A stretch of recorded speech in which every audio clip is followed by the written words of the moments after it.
This presentation is one that my husband put together back in 2009 during monsoon season when we had a flash flood at our condominium. So this tells the story of what happened there. It was in Sedona, Arizona, and we had 3.5 inches of rain in 30 minutes. So I was gone this day. I was working with a client, and my husband was home, and he noticed that it was raining and saw that it was raining pretty hard, pretty suddenly. And we had 2 vehicles that were parked down in the parking lot. You don't see them here. They're off to the right of this picture. So he decided he better go get the keys and move them to the upper lot. This parking lot is kind of downhill, and there's an arroyo that runs that kind of splits this parking lot away from the upper lot. By the time he got the keys, this is what he saw. So the arroyo, which is back here in this area right here, had jumped its banks and was spilling out into the parking lot. Here's another picture of it. This is on the edge of the parking lot. There's an empty lot right next to us, and here's the arroyo. You can see it's like a raging river, and it's just flooded all over the place here. Here's another picture. You can see kind of waves of activity. And this summer, my husband and I had been complaining about this infestation of squirrels. We have a neighbor that actually feeds the squirrels. Please don't do this. If you're a squirrel feeder, don't do this. She leaves peanuts out, and the squirrels would eat them, and the population just grew out of control. And these were ground squirrels, and they would come and chew on cables in my car and eat our garden that we have up on our patio and just chirp and drive us nuts. So sadly, I hate to say this because I do love animals, but the flood did take care of the squirrel problem. And this is also our lower parking lot, a neighbor's car. She lives kind of up some stairs. I don't think she even knew what was going on, but you can see her car is becoming dangerously close to being carried away. Here's the arroyo looking out from our parking lot. You can see a big tree that's been uprooted. And the dumpster is now starting to move. This dumpster eventually did float downstream and was found several properties down in another condominium complex.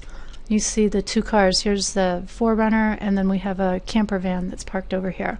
Fortunately, they both have high clearance, but still, it's getting dangerously high water. Here's another picture. So my husband walked up the stairs. The white car that you saw is parked kind of off in this area. And you see the railroad tie that's become loosened from the embankment. There's a hill here, and this kind of helps to hold things in.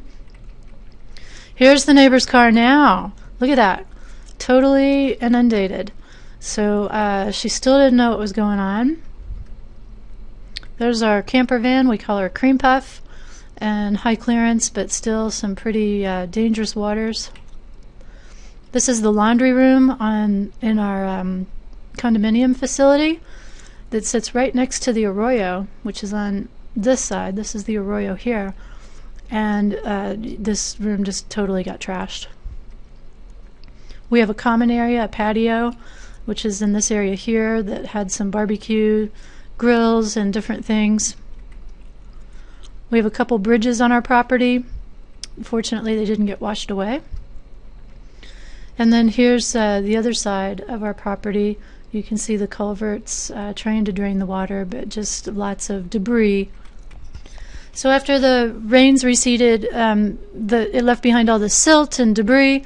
Miraculously, our neighbor's white car was spared, we think, because these railroad ties pushed up against and kind of protected it. But boy, she was dangerously close to losing that car.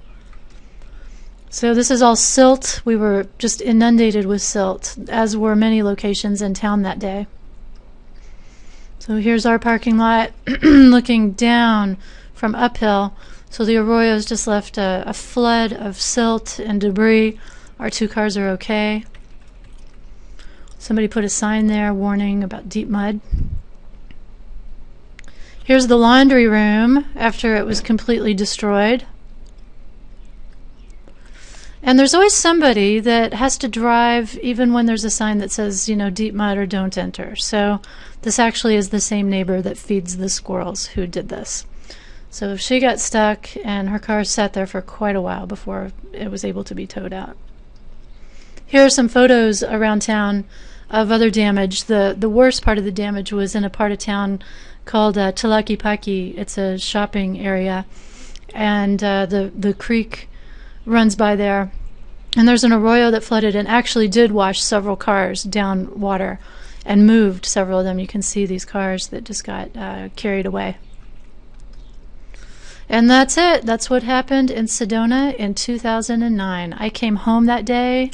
My husband warned me, but how do you warn somebody for something like that?